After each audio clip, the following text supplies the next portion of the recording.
ದೀನೋತ್ಸವಕ್ಕೆ ದೀಪ ಬೆಳಗ್ಗೆ ಐವತ್ತರಿಗೆ ಪುಷ್ಪಾರ್ಚನೆ ಮಾಡಿ ಧ್ವಜಾರೋಹಣ ಮಾಡುವ ಮುಖಾಂತರ ಕಾರ್ಯಕ್ರಮಕ್ಕೆ ನಿರ್ದಿಷ್ಟವಾಗಿ ಚಾಲನೆ ನೀಡಲಾಗಿದೆ. 70ನೇ ವರ್ಷದ ಕಾರ್ಯಕ್ರಮ ಇವತ್ತು ದಿವಸದಲ್ಲಿ ನಮ್ಮ ಕನ್ನಡ ಭಾಷೆಯ ಸಂಸ್ಕೃತಿಯ ನೆಲೆಯ ಪೀಠವಾಗಿರತಕ್ಕಂಥದ್ದು. ಇವತ್ತು ದಿವಸದಲ್ಲಿ ನಾವು ವಿಶೇಷವಾಗಿ ಈ ಕರ್ನಾಟಕದಲ್ಲಿ ವಿವಿಧ ರೀತಿಯ ಸಾಂಸ್ಕೃತಿಕ ಕಾರ್ಯಕ್ರಮಗಳನ್ನು ಆಯೋಜಿಸಲಾಗಿರತಕ್ಕಂಥದ್ದು. ಈ ನಿಟ್ಟಿನಲ್ಲಿ ನಾವು ಇವತ್ತು ದಿವ್ಯಜ್ಯೋತಿ ಕನ್ನಡ ಗೆಳೆಯರ ಬಳಗದ ವತಿಯಿಂದ ಆಯೋಜಿಸಲಾಗಿರತಕ್ಕಂಥದ್ದು 70ನೇ ವರ್ಷದ ಕನ್ನಡ ರಾಜ್ಯೋತ್ಸವ ಕೆಂಪೇಗೌಡ ನಗರ ಮುಖ್ಯ ರಸ್ತೆಯಲ್ಲಿ ಆಯೋಜಿಸಲಾಗಿರತಕ್ಕಂಥ ಕಾರ್ಯಕ್ರಮ. ಅತಿಥಿಯಾಗಿ ಆಗಮಿಸಿರತಕ್ಕಂಥ ನಮ್ಮೆಲ್ಲರ ನೆಚ್ಚಿನ ನಾಯಕರಾಗಿರತಕ್ಕಂಥ ಬಿಜೆಪಿಯ ನಗರ ಪಾಲಿಕೆ ನಿಕಟಪೂರ್ವ ಸದಸ್ಯರಾಗಿರತಕ್ಕಂಥ ಡಿ ಎಂ ರಮೇಶ್ ಅವರಿಗೆ ಆತ್ಮೀಯವಾದ ಸ್ವಾಗತ ಸುಸ್ವಾಗತವನ್ನು ಕೋರಲಾಗಿದ್ದು, ಮತ್ತು ಹಾಗೆ ಇವತ್ತಿನಲ್ಲಿ ನಮ್ಮೆಲ್ಲರ ಮಾರ್ಗದರ್ಶಕರಾಗಿರತಕ್ಕಂಥ JDSನ ಮಾಜಿ ನಗರ ಪಾಲಿಕೆ ಸದಸ್ಯರಾಗಿ ಕಾರ್ಯನಿರ್ವಹಿಸಿರ್ತಕ್ಕಂಥ ಶ್ರೀಯುತ ರಮೇಶ್ ಅವರಿಗೂ ಸಹ ಒಂದು ಕಾರ್ಯಕ್ರಮದ ಸ್ವಾಗತ ಸುಸ್ವಾಗತವನ್ನು ಕೋರಲಾಗುವುದು. ಮತ್ತು ಅದೇ ರೀತಿಯಲ್ಲಿ BHPನ ಮಾಜಿ ಕಾರ್ಯನಿರ್ವಹಿಸಿದ ವೆಂಕಟಪ್ಪ ಅವರಿಗೂ ಸಹ ಒಂದು ಸ್ವಾಗತ ಸುಸ್ವಾಗತ ಕೋರಲಾಗುವುದು. ಮತ್ತು ಹಾಗೆ ರಂಗಭೂಮಿ ಕಲಾವಿದರು ತಿರುವು ನಟರು ಹಾಗೆ ಕಾರ್ಯನಿರ್ವಹಿಸಿರತಕ್ಕಂಥ ಎಸ್ ಶ್ರೀನಿವಾಸ್ ಅವರಿಗೂ ಸಹ ಆತ್ಮೀಯರ ಸ್ವಾಗತ ಸುಸ್ವಾಗತ. ಮತ್ತು ಆಡುಗೋಡಿ ಶ್ರೀನಿವಾಸ್ ಅವರಿಗೂ ಸಹ ಸ್ವಾಗತ ಕೋರಲಾಗುವುದು. ಮತ್ತು ಅದೇ ರೀತಿಯಲ್ಲಿ ಶ್ರೀಮತಿ ಪ್ರೇಮಕ್ಕನವರು ನರ್ಸಿಂಗ್ ಸೂಪರಿಂಟೆಂಡೆಂಟ್ ಗ್ರೇಡ್ 1 ಇಂದಿರಾಗಾಂಧಿ ಆರೋಗ್ಯ ಸಂಸ್ಥೆ ಅವರಿಗೂ ಸಹ ಆತ್ಮೀಯರ ಸ್ವಾಗತ.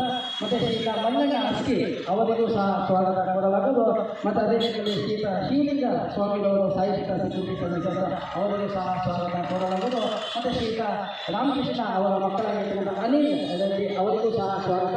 ಮತ್ತು ಶ್ರೀಯುತ ಮಹಾದೇವಣ್ಣ ಅವರಿಗೂ ಸಹ ಸ್ವಾಗತ ಕೋರಲಾಗುವುದು. ಮತ್ತು ಗಾಂಧಿನಗರ ಕಾಂಗ್ರೆಸ್ ಅಧ್ಯಕ್ಷರಾಗಿ ಕಾರ್ಯನಿರ್ವಹಿಸಿರತಕ್ಕಂಥ ಶ್ರೀಯುತ ಮೋಹನ್ ಅವರಿಗೂ ಸಹ ಸ್ವಾಗತ ಕೋರಲಾಗುವುದು.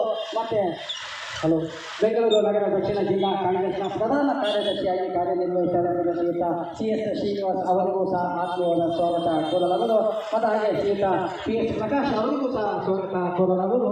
ಮತ್ತು ಡಾಕ್ಟರ್ ಅಭಿಷೇಕ್ ಮೂಳೆ ತಜ್ಞರು ಇಂದಿರಾಗಾಂಧಿ ಆರೋಗ್ಯ ಸಂಸ್ಥೆ ಅವರಿಗೂ ಸಹ ಆತ್ಮೀಯವಾದ ಸ್ವಾಗತ ಸುಸ್ವಾಗತವನ್ನು ಕೋರಲಾಗುವುದು. ಪೂರ್ವ ಸಾವಿರಾರು ವರ್ಷಗಳ ಇತಿಹಾಸ ಇರತಕ್ಕಂಥ ಕನ್ನಡ ಭಾಷೆಗೆ ಅನಗತ್ಯ ರತ್ನಗಳಾಗಿ ಶ್ರೇಷ್ಠತೆಯನ್ನು ಕೊಟ್ಟಿರತಕ್ಕಂಥ ಹಲವಾರು ಕೊಡುಗೆಗಳು ಇವತ್ತು ದಿವಸದಲ್ಲಿ ನಮ್ಮ ಕಣ್ಣ ಮುಂದೆ ಇರತಕ್ಕಂಥದ್ದು.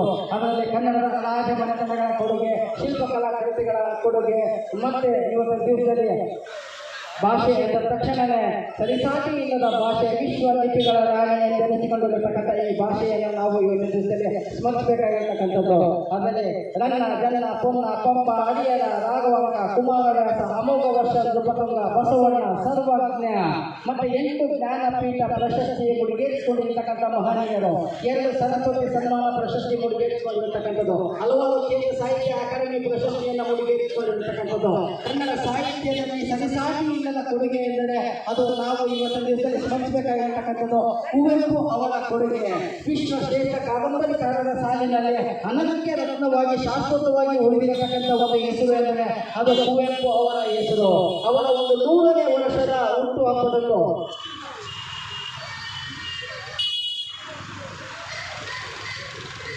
ಧರ್ಮರಾಮ್ ಅವರು ಸಹ ಆಗಮಿಸಿದ್ದಾರೆ. ಅತಿಥಿಯಾಗಿ ಅವರಿಗೂ ಒಂದು ಸುಸ್ವಾಗತವನ್ನು ಕೋರಲಾಗುವುದು. ಮತ್ತು 8 ಜ್ಞಾನಪೀಠ ಪ್ರಶಸ್ತಿಯನ್ನು ಮುಡಿಗೇರಿಸಿಕೊಂಡಿರತಕ್ಕಂಥ ಯಾವುದಾದರೂ ಒಂದು ಪ್ರಾಂತೀಯ ಭಾಷೆಯ ಪ್ರದೇಶದ ಭಾಷೆ ಇದ್ದರೆ ಅದು ಕನ್ನಡದ ಶ್ರೇಷ್ಠತೆಗೆ ಸಿಕ್ಕಿರತಕ್ಕಂಥ ಒಂದು ಕೊಡುಗೆ. ಇವತ್ತಿನ ದಿವಸದಲ್ಲಿ ಕುವೆಂಪು ಅವರು ಕೊಟ್ಟಿರತಕ್ಕಂಥ ಶ್ರೇಷ್ಠ ಕೊಡುಗೆಗಳು ಅಮಲನ ಕಥೆಗಳು, ಮಲೆಮಗಳು, ಮಲೆಗಳಲ್ಲಿ ಮದುಮಗಳು, ಕಾನೂರು ಸುಬ್ರಹ್ಮಣ್ಯ ಹೆಗ್ಗಡತಿ, ಬೊಮ್ಮನಹಳ್ಳಿಯ ಕಿತ್ತಡಿ ಜೋಗಿ ತಮ್ಮ ರಾಮಾಯಣದ ದರ್ಶನದ ಮುಖಾಂತರ ಕರ್ನಾಟಕವನ್ನು ವಿಶ್ವ ಮಟ್ಟಕ್ಕೆ ತೆಗೆದುಕೊಂಡು ಹೋಗಲು ಯಶಸ್ಸಿನ ಪಾತ್ರ ವಹಿಸಿರತಕ್ಕಂಥದ್ದು ಎಂದರೆ ಅದು ಕುವೆಂಪು ಅವರನ್ನ ಇವತ್ತಿನ ದಿವಸದಲ್ಲಿ ನಾವು ಸ್ಮರಿಸಬೇಕಾಗಿರತಕ್ಕಂಥದ್ದು. ಕುವೆಂಪು ಅವರು ಹಲವಾರು ಕೊಡುಗೆಗಳು ವಿಶ್ವ ಶ್ರೇಷ್ಠವಾಗಿ ಹಲವಾರು ಭಾಷೆಗಳಲ್ಲಿ ಅದು ಶ್ರೀರಾಮಾಯಣ ದರ್ಶನ ತರ್ಜುಮೆ ಆಗಿರತಕ್ಕಂಥದ್ದು. ಹಿಂದಿ, ಇಂಗ್ಲೀಷು, ಬೆಂಗಾಲಿ, ಮರಾಠಿ, ತಮಿಳು, ತುಳು, ಮತ್ತು ಒಡಿಸ್ಸಾ, ತೆಲುಗು ಹೀಗೆ ಹಲವಾರು ಭಾಷೆಗಳಲ್ಲಿ ಅದು ತರ್ಜುಮೆ ಆಗಿರತಕ್ಕಂಥದ್ದು ಅದು ಕುವೆಂಪು ಅವರ ಕೊಡುಗೆ.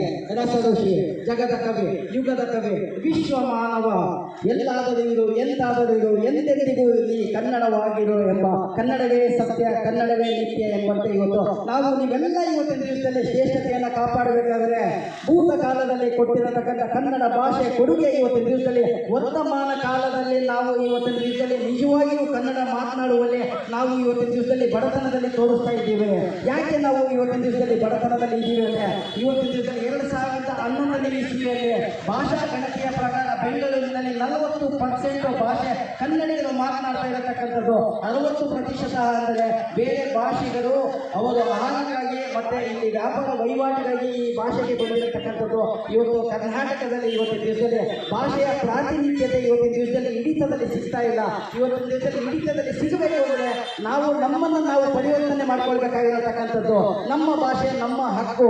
ಇವತ್ತಿನ ದಿವಸದಲ್ಲಿ ಕನ್ನಡಿಗ ಕರ್ನಾಟಕ ಎಂಬ ನೆಲೆಗಟ್ಟಿನಲ್ಲಿ ಇವತ್ತಿನ ದಿವಸದಲ್ಲಿ ನಾವು ಚಂದ್ರಶೇಖರ ಪಾಟೀಲ ಹೇಳಿದ ಹಾಗೆ ಕನ್ನಡ ಬನ್ನಿ ನಮ್ಮ ಸಂಗಡ ಅನ್ನೋ ನೆಲೆಗಟ್ಟಿನಲ್ಲಿ ನಾವು ಕನ್ನಡ ಭಾಷೆಯನ್ನು ಮಾತನಾಡಬೇಕಾಗಿರತಕ್ಕಂಥದ್ದು. ಈ ನಿಟ್ಟಿನಲ್ಲಿ ಇವತ್ತಿನ ದಿವಸದಲ್ಲಿ ವಿಶ್ವದ ಸರಿಸಾಟಿ ಇಲ್ಲದ ಭಾಷೆ ಕೊಡುಗೆ ಎಂದರೆ ಭಾಷೆ. 7139 ಭಾಷೆಗಳ ಪೈಕಿ ಅದು ವಿಶ್ವ ಮಿತಿಗಳ ರಾಣಿ ಎನಿಸಿಕೊಂಡಿರತಕ್ಕಂಥ ಭಾಷೆ ಇವತ್ತಿನ ದಿವಸದಲ್ಲಿ ನಾವು ಮಾತನಾಡಬೇಕಾಗಿರತಕ್ಕಂಥದ್ದು. ಈ ನಿಟ್ಟಿನಲ್ಲಿ ಕರ್ನಾಟಕದಾದ್ಯಂತ ವಿವಿಧ ರೀತಿಯ ಸಾಂಸ್ಕೃತಿಕ ಕಾರ್ಯಕ್ರಮಗಳೊಂದಿಗೆ ಆಯೋಜಿಸಲಾಗಿರ್ತಕ್ಕಂಥ ಕನ್ನಡ ರಾಜ್ಯೋತ್ಸವವನ್ನು 70ನೇ ವರ್ಷದ ನಮ್ಮ ದಿವ್ಯಜ್ಯೋತಿ ಕನ್ನಡ ಗೆಳೆಯರ ಬಳಗದಿಂದ ಆಯೋಜಿಸಲಾಗಿರ್ತಕ್ಕಂಥದ್ದು. ಈಗಷ್ಟೇ ಇನ್ನೊಬ್ಬರು ಅತಿಥಿಯಾಗಿ ಆಗಮಿಸಿರತಕ್ಕಂಥ ನಮ್ಮೆಲ್ಲರ ನೆಚ್ಚಿನ ನಾಯಕರಾಗಿರ್ತಕ್ಕಂಥ ಶ್ರೀಯುತ ಗೌತಮ್ ಕುಮಾರ್ ಅವರು ಒಂದು ಜೋರಾದ ಚಪ್ಪಾಳೆಯೊಂದಿಗೆ ಅವರನ್ನು ವೇದಿಕೆಯ ಮೇಲೆ ಕರೆಯೋಣ. ನಮ್ಮ ದಿವ್ಯಜ್ಯೋತಿ ಕನ್ನಡ ಗೆಳೆಯರ ಬಳಗದ ವತಿಯಿಂದ ಇನ್ನೇನು ವೇದಿಕೆ ಕಾರ್ಯಕ್ರಮ ಆರಂಭವಾಗಲಿದೆ. ತಾವೆಲ್ಲರೂ ಸಹ ದಯವಿಟ್ಟು ಈ ಕಾರ್ಯಕ್ರಮದಲ್ಲಿ ಭಾಗವಹಿಸಬೇಕು. ಕನ್ನಡ ಮಾತನಾಡತಕ್ಕಂಥದ್ದು ಕನ್ನಡ ಶ್ರೀಮಂತಿಕೆಯ ಭಾಷೆ ಏನಿದೆ ಅದನ್ನು ನಾವೆಲ್ಲರೂ ಮುಂದಿನ ಪೀಳಿಗೆಗೆ ಭವಿಷ್ಯದಲ್ಲಿ ಕನ್ನಡ, ಭವಿಷ್ಯದಲ್ಲಿ ನಮ್ಮ ನಾಡು, ಭವಿಷ್ಯದಲ್ಲಿ ಶ್ರೇಷ್ಠತೆ ಹೊಂದಿರತಕ್ಕಂಥ ಯಾವುದಾದರೂ ಸರಿಸಾಟಿ ಇಲ್ಲದ ಭಾಷೆ ಎಂದರೆ ಅದು ನಮ್ಮ ಕನ್ನಡದ ಭಾಷೆ. ಕ್ರಿಸ್ತ ಪೂರ್ವ ಸಾವಿರಾರು ವರ್ಷಗಳಿಂದ ಮಾತನಾಡುತ್ತಾ ಬಂದಿರತಕ್ಕಂಥ ಹಲವಾರು ಭಾಷೆಗಳ ಪೈಕಿ ಕೆಲವು ಭಾಷೆ ಎಂದರೆ ಅದು ನಮ್ಮ ಕನ್ನಡ ಭಾಷೆ. ಈ ನಿಟ್ಟಿನಲ್ಲಿ ನಾವು ಕನ್ನಡ ಭಾಷೆಗೆ ಇವತ್ತಿನ ಬಹು ದೊಡ್ಡ ಅಡಿಪಾಯ ಹಾಕಬೇಕಾಗಿರ್ತಕ್ಕಂಥದ್ದು. ವಿವಿಧ ರೀತಿಯ ಪಕ್ಷಗಳಲ್ಲಿ ಕಾರ್ಯನಿರ್ವಹಿಸ್ತಾ ಇರತಕ್ಕಂಥದ್ದು ಅದು JDS ನ ರಮೇಶ್ ಆಗಿರ್ಬೋದು, ಮತ್ತೆ BJPಯ ಶ್ರೀಯುತ ರಮೇಶ್ ಆಗಿರ್ಬೋದು, ಮತ್ತೆ ಕಾಂಗ್ರೆಸ್ನ ಗೌತಮ್ ಕುಮಾರ್ ಆಗಿರ್ಬೋದು, ಇನ್ನೊಬ್ಬರು ಶ್ರೀಯುತ ಮೋಹನ್ ಆಗಿರ್ಬೋದು, ಶ್ರೀಯುತ CS ಶ್ರೀನಿವಾಸ್ ಅವರು ವಿವಿಧ ಪಕ್ಷಗಳಲ್ಲಿ ಕಾರ್ಯನಿರ್ವಹಿಸಿ ಸಾಧನೆ ಮಾಡಿ ಮೇಲೆತ್ತರಕ್ಕೆ ಬರೆದ ಗಣ್ಯಮಾನ್ಯದ ಆಗಿದ್ದರೂ ಸಹ ಕನ್ನಡ ಭಾಷೆ ಎಂದ ತಕ್ಷಣವೇ ನಾವೆಲ್ಲರೂ ಓದುವುದು ಕನ್ನಡ ಹಿತವನ್ನು ಕಾಪಾಡಬೇಕು. ಕನ್ನಡ ಭಾಷೆ ಭವಿಷ್ಯದಲ್ಲಿ ನಾವೆಲ್ಲರೂ ಇವತ್ತಿನ ದಿವಸದಲ್ಲಿ ಸಾಕಾರಗೊಳಿಸಬೇಕಂದ್ರೆ ಕನ್ನಡ ಭಾಷೆ ಮಾತನಾಡಬೇಕು. ಬರೆಯುವವರ ಸಂಖ್ಯೆ ಕಮ್ಮಿಯಾಗಿದೆ, ಓದುವವರ ಸಂಖ್ಯೆ ಕಮ್ಮಿಯಾಗಿದೆ. ಇವತ್ತು ವ್ಯಾಟ್ಸಪ್ ಯೂನಿವರ್ಸಿಟಿಯಲ್ಲಿ ನಾವೆಲ್ಲರೂ ಮುಳುಗಿರತಕ್ಕಂಥದ್ದು. ಅದನ್ನೆಲ್ಲ ಮತ್ತೆ ಇವತ್ತಿನ ದಿವಸದಲ್ಲಿ ಓದುವ ಪ್ರಯತ್ನ ಮಾಡಬೇಕು, ಬರೆಯುವ ಪ್ರಯತ್ನ ಮಾಡಬೇಕು, ಕನ್ನಡದಲ್ಲಿ ಸೌಹೃದಯತೆಯಿಂದ ಮಾತನಾಡತಕ್ಕಂಥ ಒಂದು ಪ್ರಯತ್ನ ಪಡಬೇಕು.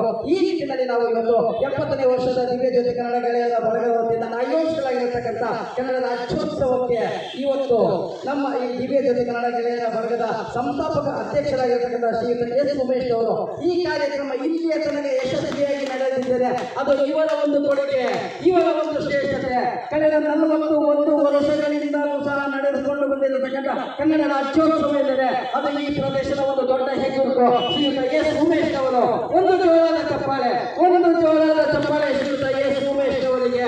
ಇವರ ಕಾರ್ಯ ಸಾಧನೆ ಇನ್ನಷ್ಟು ಮೈಲಿಗಲ್ಲು ಸಾಧನೆ, ಇವರು ಶ್ರೇಷ್ಠತೆ ಇನ್ನಷ್ಟು ಬೆಳೆಯಲಿ. ಈ ಕಾರ್ಯಕ್ರಮಕ್ಕೆ ಅವರು ಇನ್ನೇನು ಕೆಲವೇ ಕ್ಷಣಗಳಲ್ಲಿ ಅತಿಥಿಗಳು ವೇದಿಕೆಯಲ್ಲಿ ಕಾರ್ಯಕ್ರಮದಲ್ಲಿ ಮಾತನಾಡಲಿದ್ದಾರೆ. ಶ್ರೀಯುತ S ಉಮೇಶ್ ಅವರಿಂದ ಈಗ ನಮ್ಮ ಆಫೀಸ್ ಸ್ಟೂಡೆಂಟು ಪ್ರಕಾಶ್ ಅವರು ಕನ್ನಡ ಬಗ್ಗೆ ಮಾತಾಡೋದು. ಇಂದಿರಾ ಗಾಂಧಿ ಹಾಸ್ಪಿಟ್ಲು ನಮ್ಮ ಆಫೀಸ್ ಸ್ಟೂಡೆಂಟ್ ಪ್ರಕಾಶ್ ಅವರು ಸ್ನೇಹಿತರು